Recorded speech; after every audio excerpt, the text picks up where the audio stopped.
Good evening, my name is Aitor, and I welcome everybody to this, our fourth event in the series Mind Your Head. This is a series of very short events that Charing Cross Library has been organizing on the theme of hobbies. And people have been telling us about the things they love to do and how they have to adapt their hobbies and their activities in order to be able to carry on doing them during this past year of social isolation. In turn, these hobbies have helped them to cope with the stress of this past year as well. Today's event is called Playing for the Camera, and it's going to be delivered by Renata, and it's all about amateur dramatics. At the end of the event, there would be time for people to put questions to Renata, so if you want to ask her something, just write it on the Q&A, and we will ask her later about this. I hope that you are going to enjoy this event, and see you later. Bye.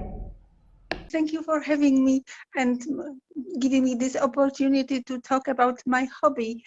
First, a few words about myself. I was born and grew up in Poland and studied music there. I became a cellist, and after my studies, I worked for 3 years in Warsaw Chamber Opera. Then I went to Sweden and worked in an orchestra for a year, and then I came to Britain and worked for a few years doing freelance. But after a few years, I grew rather tired of carrying heavy cello around London on public transport and tired of concerts in the evenings. So I settled down there just teaching piano at home. And now I still teach piano, but online only because of the pandemic. My interest in theater started really when I was a little girl, and we were lucky with my brother to have a wonderful grandmother who took us very often to a theater, and I was always very excited just before the curtain rose, what the evening might bring, and felt very inspired by this. And once, I think I was 8 and my brother was 6, we built a construction out of chairs in our room and pretended it's a horse-drawn cart and invited our parents to watch, and we were going to improvise some sort of dialogue on it, just being driven by this horse cart and getting to the next village. However, my brother didn't cooperate very much. It did not work, and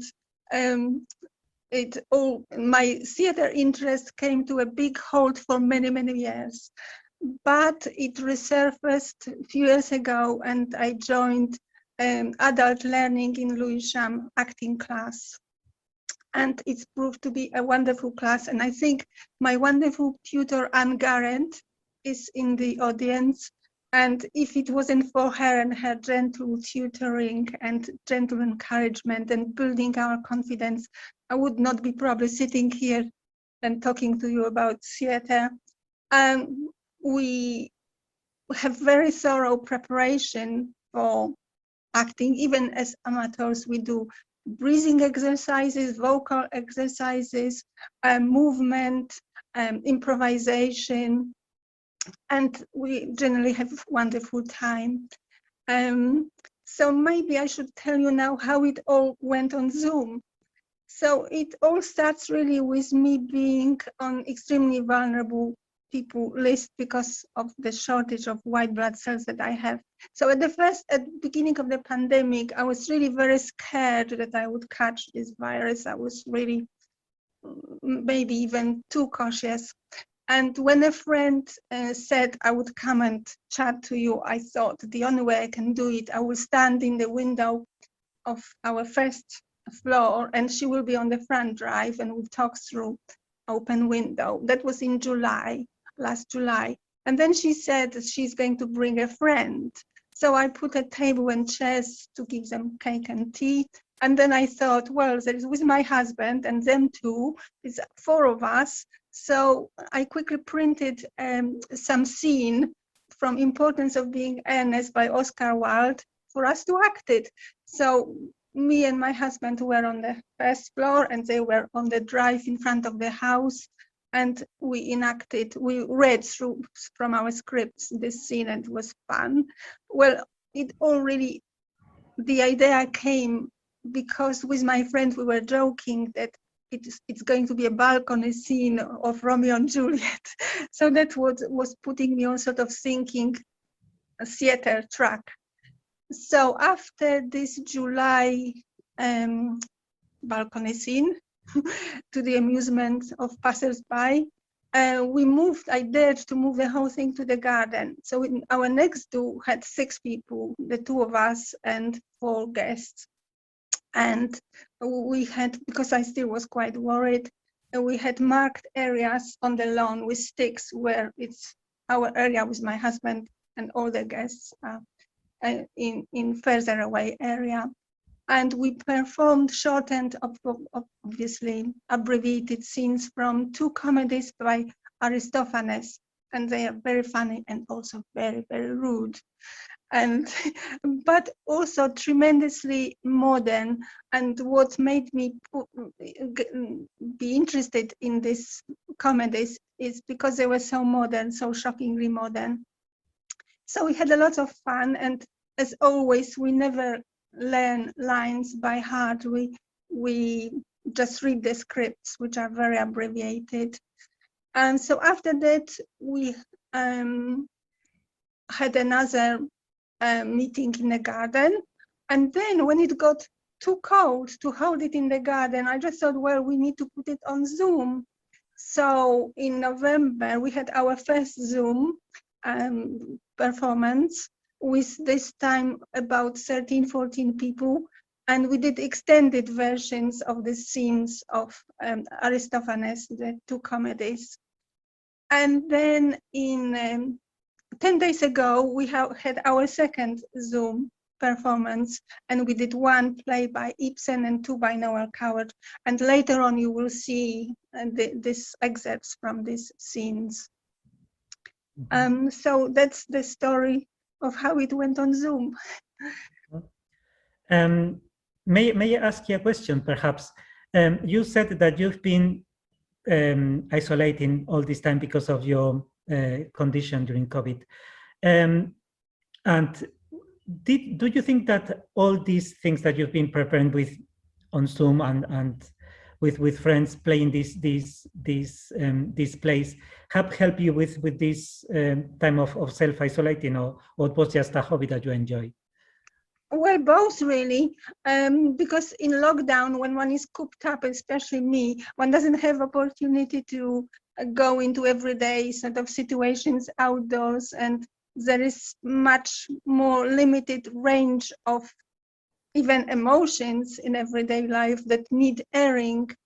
And acting in general, I think it's very good for everybody, because if we think of ourselves as stringed instruments, and with each string in us representing a different emotion, it is better for us to have as many of these strings plucked, and so that they would resonate and vibrate, rather than not having so many strings in us played. So acting gives us this opportunity to live in other characters' shoes and go through some situations, living through different emotions.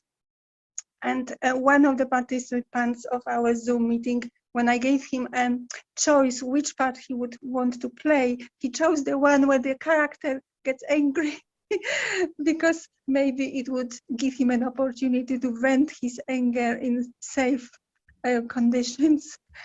And also another benefit of this is that you connect to people, and you can connect to people, some friends that you haven't seen for ages, and they might be even in different countries.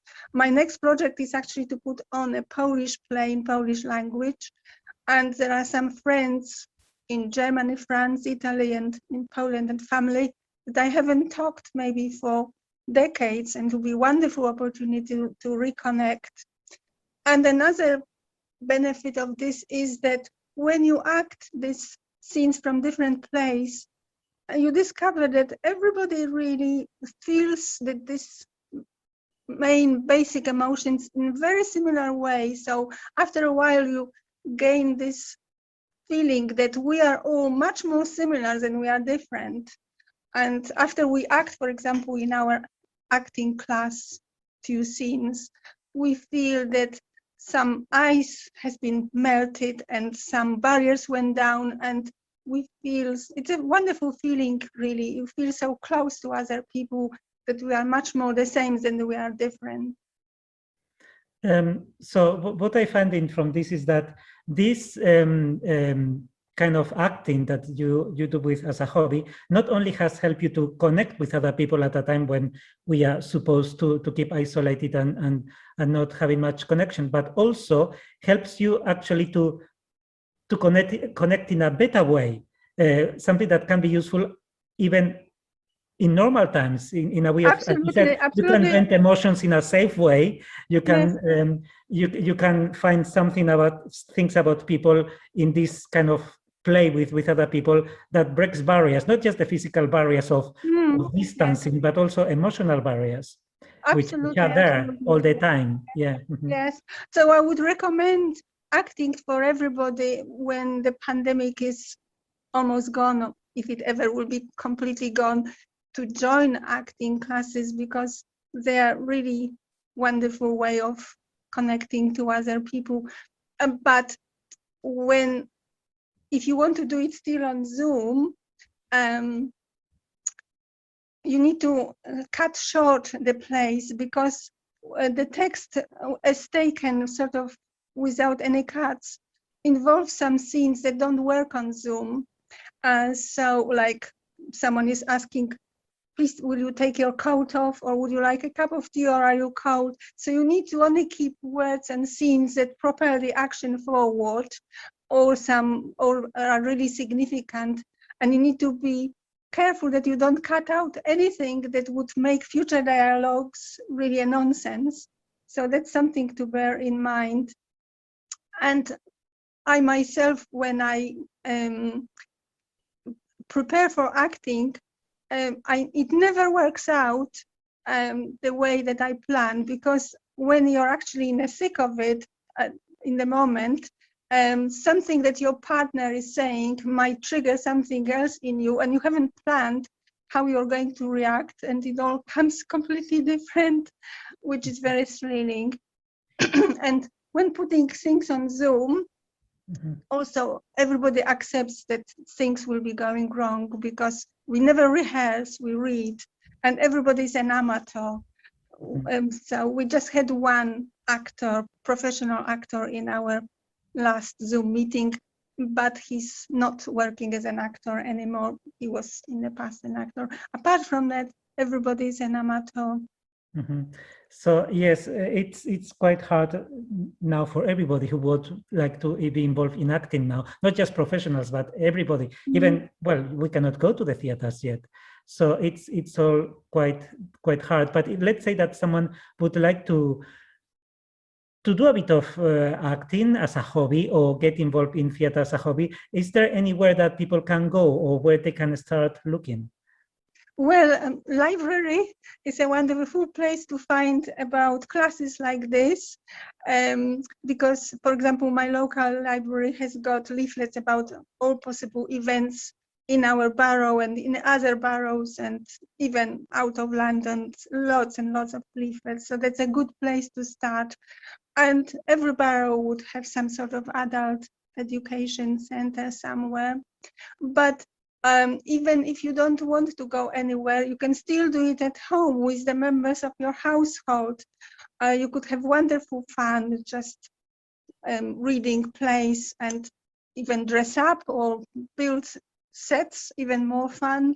Or even if you're on your own, you can still do something, because you can read out some poetry, favorite poems that you like. My favorite one is The Owl and the Pussycat. I've got lots of other favorite ones.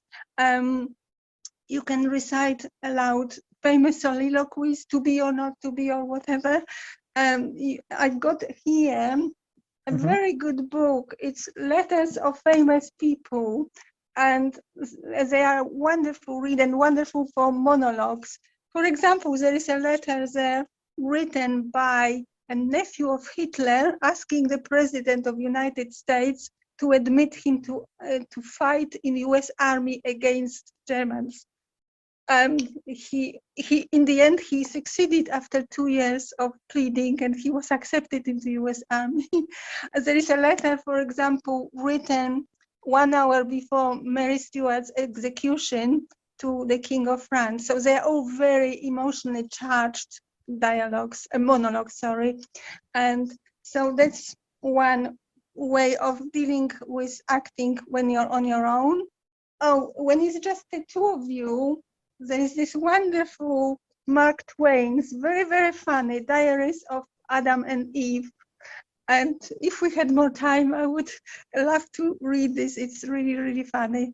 And then if you want to sort of gain more knowledge about theater and acting, there are loads of books, and the library is also a place to go for them.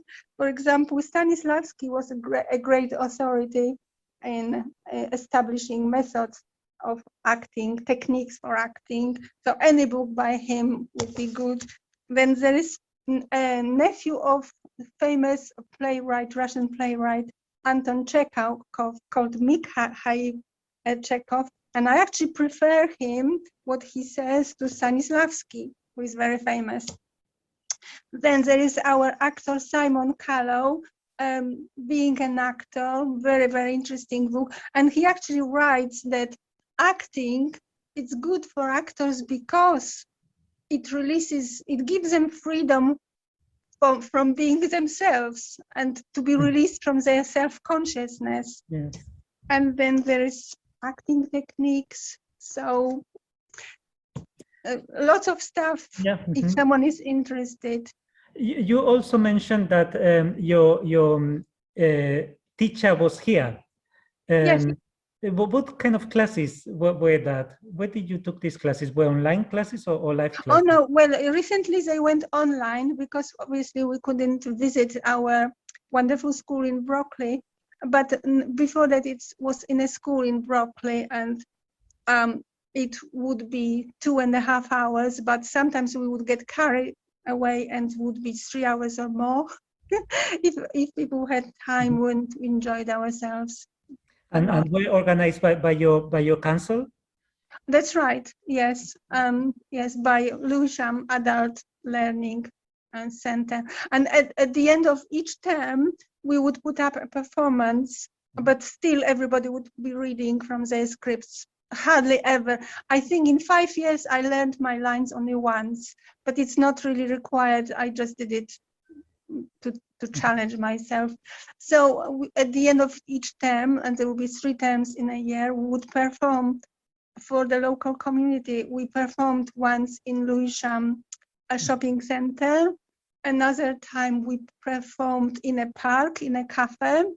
Another time in a cafe in Lewisham, I think, somewhere.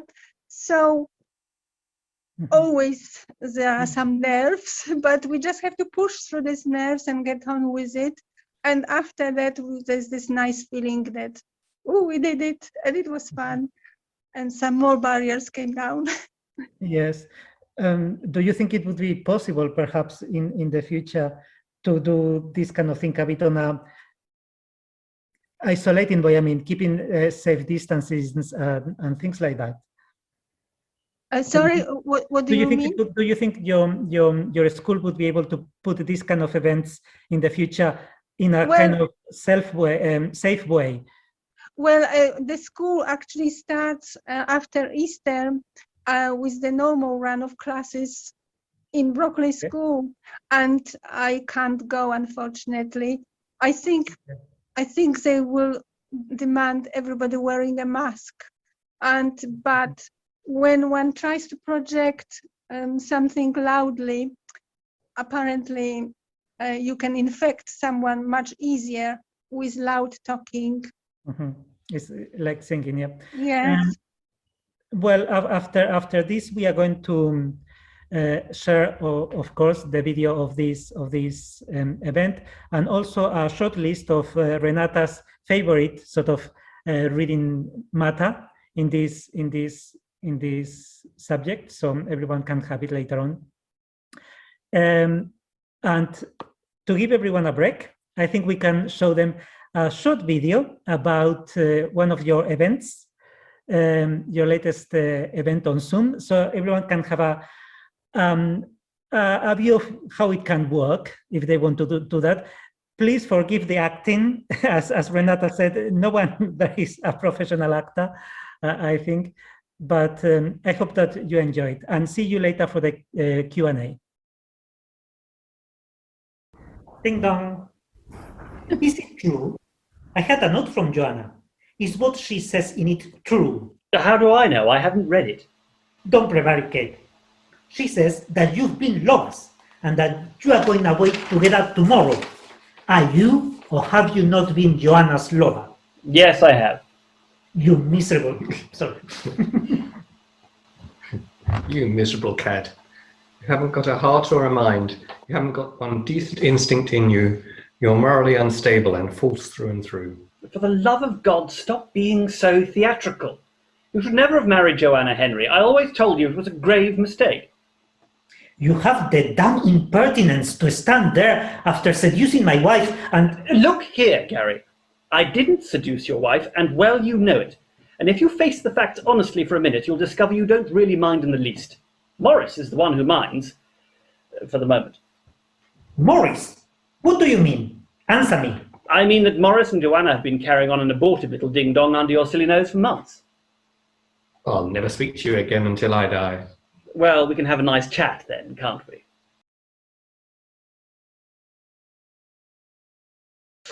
And Otto? What about Otto? You are too ridiculous sometimes, Ernest. What are you suspecting? Nothing. I was only wondering. It's all right. I know what you're getting at, but you're wrong as usual. Everybody's always wrong about Leo and Otto and me. I'm not jealous of Leo's money and success, and Otto won't be either when he knows. That's what you were suspecting, wasn't it? Perhaps. I think you should grasp the situation a little better, having known us all for so long. Otto and Leo knew each other first. Yes, I know all about that. I came along and spoiled everything. I didn't say that. It's what you meant. Distrust of women frequently sets in at your age, Ernest. I cannot for the life of me imagine why I'm so fond of you. You have such abominable manners. It's probably the scarlet life I live, causing me to degenerate into a screw. I'm sorry about my manners. Please forgive me. You are a darling. But now I'm going to tell you something, Christine. I also have something to be proud and happy about. How do you mean? Nobody must get to know this, Christine. Well, it was I who saved Torwald's life. Saved? In what way saved? Daddy didn't give us a penny. It was I who raised the money. You? The entire sum? 1,200 specie. What do you say to that? Yes, but Nora, how was that possible? You couldn't possibly borrow it. A wife can't borrow without her husband's consent. Oh, when it's a wife with a touch of business flair, a wife who knows how to go about things a little cleverly, then... But Nora, I simply don't understand. Nor do you need to. Nobody said that I borrowed the money. After all, I might have got it in other ways. I might have got it from some admirer or other, when you're as relatively attractive as I am. And your husband didn't discover from your father that the money hadn't come from him? No, never. Daddy died at just around that time. And you haven't confided in your husband since? No, for heaven's sake, how can you think that, when he's so strict on the issue of borrowing? And besides, just think how awkward and humiliating it would be for Torwald, with his manly self-esteem, to know he owed me something. It would upset the entire balance of our relationship. Our beautiful, happy home would no longer be what it is. Will you never tell him? Perhaps one day, when Torwald no longer admires me so much, when he no longer finds it amusing to have me dance for him and dress up and recite things. Oh, rubbish. That time will never come. So what do you say to my big secret? You can be sure, too, that this matter has caused me a great many worries. It certainly hasn't been easy for me to fulfil my obligations on time. In the business world, there is something called quarterly interest, something called instalments. Last winter, I was lucky enough to get a fair bit of copying work. So I locked myself in and sat there writing every evening, long into the night. I was often so tired, but it was fun to be working and earning money. It was almost as though I was a man. But it makes no odds now because I haven't a care. Oh God, but it's so lovely to think that, Christine, to be able to be carefree, to be able to play and romp with the children, to be able to make the house nice and pretty, everything just as Torwald likes it.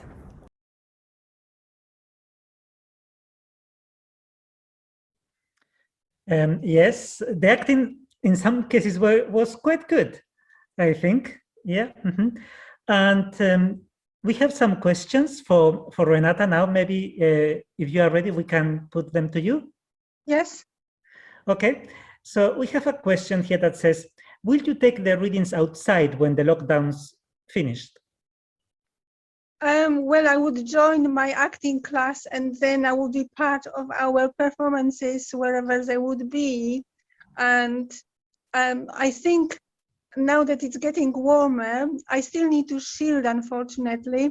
I will put this event in my garden again and probably be daring to invite more people. In that case, the second question is, can anyone join your group?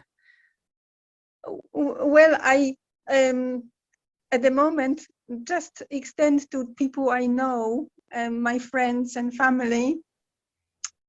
I haven't really thought about expanding this into any kind of business, or no, it's just family and friends, because I also have other interests like dancing and reading a lot of books. All right. There is another question. How do you allocate the parts among the actors? Well, first I think which scenes would be good to have, and then I try to, when we have, for example, 2 plays, I try to give everybody bits from both plays, so that they wouldn't be so much overloaded. They would be having smaller part in one play and bigger part in the second play. And I am not trying especially to sort of typecast people. It's just what is most practicable, what works. Yes, and as you said, if it helps people to emotionally, I suppose it would be the kind of a scene they enjoy rather than a particular character. If anyone wants to be someone else, perhaps Yes, absolutely. Yes. The most completely different kind of personality. Yeah, that would be. I've got a long question here. It says, I understand that acting involves portraying some other character, and that that may require slipping into emotions that one wouldn't normally have or connect with. After experiencing acting, does that make you reconsider how you present ideas or thoughts or comments to others, or evaluate other people you meet differently? Well, as far as I can answer this question is that in all my acting experience in this acting class, I remember after about first year, I was kind of amazed how similarly we all feel, because when we act these scenes, the emotionality comes through, people act these scenes, and you discover that the same things matter for everybody, and that there are shared values. The same things are evil or good or lovely or horrible. And that's one of the things that takes the barriers down. So if acting changed me, it changed in this way, that I feel now that we are just one huge family of people, but we are quite similar to each other, really. Okay. I don't know whether it answers the question or not. Okay, I think so. And now one for when we are all go back to the normal life. What is your favorite theater? National Theatre. Partly because there is a wonderful bookshop there with wonderful acting books, and I bought many of my acting sort of theater books there. Not that I have read them, it's all waiting till I'm not dancing anymore and have more time to sit down and read, but it's nice to sort of delve into them and get one idea or two. Okay. It is harder to convey emotion when you are sitting down on Zoom as opposed live. Yes, it is harder. It is harder. But when you're in the thick of the scene, there is a part of our brain called, I think, reptilian brain that always thinks it's actually true. So when you get in touch with this brain, amygdala and something else, you're so caught up in it that you think it's true, and you can even cry sometimes or be so moved by it. I remember playing a Jewish mother reconnected with her daughter after the mother has been in a concentration camp, and her daughter didn't want to accept her anymore because she's been adopted by a different family. And so that was heartbreaking. When you act through this, there are moments that you think that it's real, it is happening, and it propels your acting as well in this way. And that's why I never can plan how I will act. It's just on the moment it comes, what comes. Okay, and one last question from me. Do you have any idea what would be the next play you have in mind? Yes, I have. It will be German GB Shaw. What was his name? George Bernard Shaw, of course. So it will be something by GB Shaw and Chekhov, I think. We haven't tackled GB Shaw yet, and they're all wonderful, wonderful plays. Okay, good. I would never act Shakespeare because the language is too difficult for me. Oh, all right. Good. I think I'm afraid we have run out of time now. So thank you very much, Renata, for having done this with us. Well, thank you very much for having me, and it was wonderful to talk about my hobby and share it with others, and I hope many people will go out there and act as much as possible. Okay, and I'm just left to say that thank you everybody for attending this event with us. Remember